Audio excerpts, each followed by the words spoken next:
J'étais collaborateur de Lionel Jospin en 1998.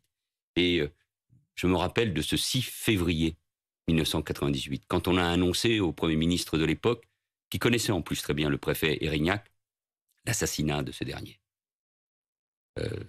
Dans le dos, 3 balles.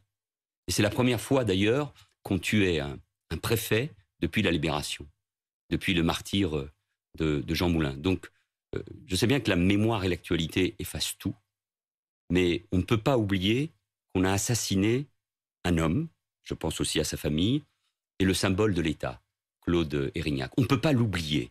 Et donc, on ne peut pas non plus accepter que, au-delà des circonstances effrayantes et de ce qui s'est passé dans cette prison d'Arles, qu'on fasse de Yvan Colonna un héros, un martyr.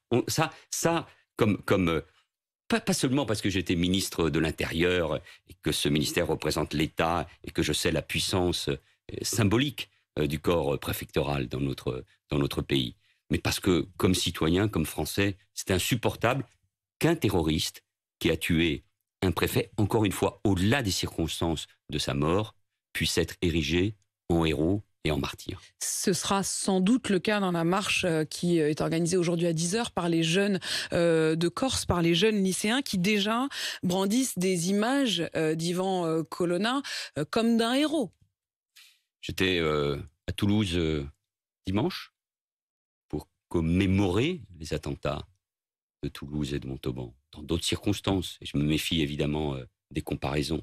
Mais accepterions-nous une seule seconde, et d'ailleurs nous ne l'acceptons pas, qu'on considère des terroristes djihadistes comme des héros? Colonna a été tué par un djihadiste. Là s'arrête la comparaison.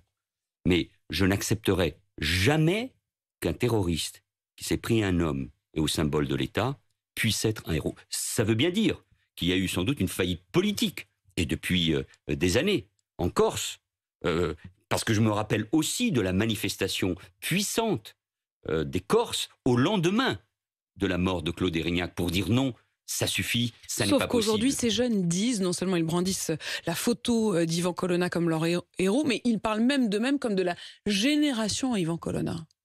Quelle faillite, et quelle faillite en Corse, quelle faillite des élus sur l'île de Beauté, cette île que nous aimons tous, qui est une des plus belles îles de la Méditerranée, qui a son identité, sa culture, ses traditions. Vous auriez accepté, vous, mieux l'autonomie que d'avoir comme héros un terroriste, Yvan Colonna, oui, qu'il repose en paix, mais il ne peut pas être un héros.